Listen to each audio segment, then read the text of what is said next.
اور اسی طرح سب سے بڑھ کر جس نے کام کیا وہ جنرل حمید گل کی صاحبزادی عظمی گل ہیں. باتیں بنانے والے بہت ہیں. یہ وزیر اعظم صاحب کہتے تھے میں کشمیریوں کا سفیر ہوں. سفیر نے کیا کیا؟ وہ سفیر اب کرونا میں پھنسے ہیں. ہارون صاحب آپ کیا کہیں؟ نہیں کرونا کا کریں, ہفتے میں ایک دن وہ امبیسیڈرز کے ساتھ بات کریں ویڈیو لنک پہ, اور ان کو کشمیر پہ وہ پوائنٹ انہیں کیا کرنا ہوتا ہے. وزیر اعظم کو کیا آپ کے خیال میں کرنا ہوتا ہے؟ کوئی ذاتی طور پہ پوائنٹس بنانے ہوتے ہیں؟ پوائنٹس ان سے کہیں پوائنٹس بنا کے دیں, اس پہ ڈسکشن کریں. ہفتے میں 1 گھنٹہ نہیں نکال سکتے کشمیریوں کے سفیر جو ہیں؟ کشمیریوں پہ کوئی سفارتی مہم اس حکومت نے نہیں چلائی. افسوسناک بات ہے, کشمیریوں کو مرنے کے لیے چھوڑ دیا. ہارون صاحب وہ تو کہتے ہیں ہماری یہ بہت بڑی کامیابی ہے کہ ہر طرف سے یہ رپورٹس آ رہی ہیں کہ بھارت کے اندر جس قسم کا تشدد کشمیریوں پہ کیا جا رہا ہے بھارت کو رکنا ہوگا. بھارت ناپسندیدہ ملکوں میں آ رہا ہے, پاکستان کی پذیرائی ہو رہی ہے. اقبال نے کہا تھا عشق خود ایک سیل ہے, سیل کو لیتا ہے تھام, طوفان کو تھامنے کے لیے طوفان چاہیے ہوتا ہے. غور فرمایا آپ نے؟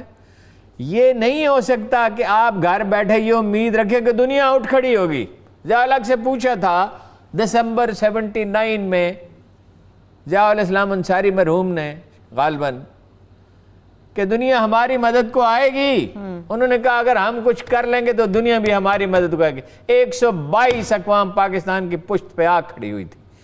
آج 122 کو چھوڑیں, آج 22 اقوام بھی آپ کی پشت پہ نہیں کھڑی ہیں. یہ اس سے زیادہ بدرجہ مضبوط مقدمہ ہے. یہ ان کی زمین ہے. میڈیا میں جو کچھ چھپ رہا ہے ویسٹ کے میڈیا میں, عرب میں چھپتا کشمیریوں کے حق میں ہے, لیکن بہت کم برائے نام. اور کرونا سے فائدہ کون اٹھا رہا ہے؟ انڈیا سب سے زیادہ. آپ کیوں نہیں اٹھا رہے فائدہ؟ آپ کے سروں میں 1300 سی سی کے وہی برین ہیں جو انڈینز کے ہیں, اور پاکستانی زیادہ انٹیلیجنٹ سمجھے جاتے ہیں. دنیا کی 7 ذہین ترین اقوام میں سے ایک قوم ہے. ہم پہ لاد دیے عثمان بزدار. اب بھائی آپ کا فارم منسٹر کیا کر رہا ہے؟ اس طرح باتیں کر رہا ہے جیسے ٹانگانیکا کے بارے میں کر رہا ہو. کوئی درد نہیں آواز میں, کوئی زیر و بم نہیں. یہ وزیر خارجہ اس طرح کے ہوتے ہیں. یہ تو پہلے بھی رہ چکے ہیں. وہ وزیر خارجہ پہلے کون سا تیر مارا تھا؟ تو خان صاحب نے پھر کیوں لگایا اگر پہلے تیر نہیں مارا تھا؟ خان صاحب کا شوق ہے نا بزدار لگانے کا. خان صاحب نے ایک بزدار نہیں لگایا, بہت سے بزدار لگائے. ہر وزارت کے اندر ایک بزدار لگایا ہوا ہے. جہاں بعض تو نہیں ہیں, بعض کمپیٹنٹ میں ہیں, بعض کمپیٹنٹ ہیں ہارون صاحب, لیکن اکثریت ایسی ہے جو کہ عثمان بزدار صاحب کی ڈگر پہ چل رہی ہے. اب آتے ہیں ہم ذرا الخدمت. دیکھیے سینٹرل ایشیا میں بھارت کے بے پناہ مفادات ہیں. سینٹرل ایشیا ایک وسیع و عریض علاقہ ہے. سینٹرل ایشیا میں بالکل سینٹرل ایشیا فارسی سمجھتا ہے, اور ہمارے ہاں فارسی سمجھنے والے اگین لاکھوں کی تعداد میں ہیں, ایک آدھ نہیں ہے.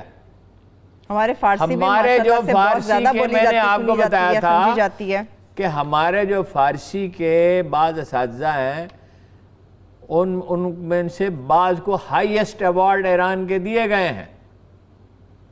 ہمارے جو پرو وائس چانسلر ہیں پنجاب یونیورسٹی کے, ان کو ہائیسٹ ایوارڈ دیا گیا ہے وہاں کا فیلوشپ. اس کو کہا جاتا ہے ایران میں اس سے بڑا اعزاز نہیں ہے. اسی طرح گورنمنٹ کالج کے جو ڈین ہیں فارسی کے, بے شمار لوگ ہیں جی. یہ میسیج کنسٹرکٹ آپ نے کرنا کیا ہے؟ وہ انڈیا سے اتنے کلپ آ رہے ہیں جس کی کوئی حد نہیں ہے. آزاد کشمیر سے آ رہے ہیں, مقبوضہ کشمیر سے آ رہے ہیں, کسی نہ کسی طرح پہنچتے ہیں. چیزوں کو ارینج کرنا ہے. ہارون صاحب یہ مشرق وسطیٰ کی طرف سے جو پریشر بلڈ ہو رہا ہے, کیا یہ ان کی طرف بھی بڑھے گا پریشر؟ بھارتیوں کے اوپر بھی آئے گا کسی قسم کا پریشر؟ دیکھیے نا, وہ ڈیپینڈ کرتا ہے نا آپ کتنی کوشش کرتے ہیں. لکڑی یہاں پڑی ہے, ماچس وہاں پڑی ہے, مٹی کا تیل وہاں پڑا ہے. اب وہ تینوں چیزیں ہوا سے اڑ کے تو نہیں جائیں گے کہ اس کو آگ لگائیں. کوشش تو لیکن اگر آپ نے کھانا پکانا ہے تو اس میں چند قطرے مٹی کے تیل کے ڈالیں اور ماچس اسے آگ لگائیں, پھر اس کے اوپر کیتلی رکھیں. کام کرنا پڑتا ہے, کام خود نہیں ہوتا. وہ ضیاء الحق کہتا تھا I am a reluctant ruler, لیکن افغانستان آیا تو ساری ریلیکٹنس اس کی جاتی رہی. وہ کسی اور چیز میں یکسو تھا یا نہیں, افغانستان میں یکسو تھا.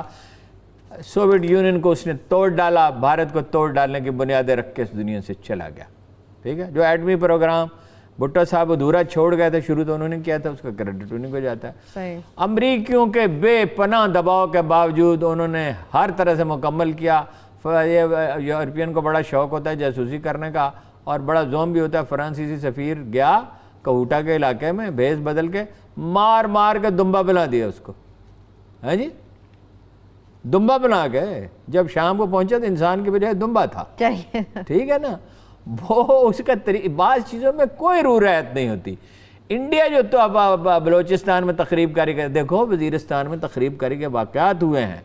یہ پی ٹی ایم جو ہے یہ پھر اپنی تلی ہوئی ہے اس پہ حرکتوں پہ. ٹھیک ہے، ابھی بریک کی طرف بڑھ رہے ہیں ہارون صاحب.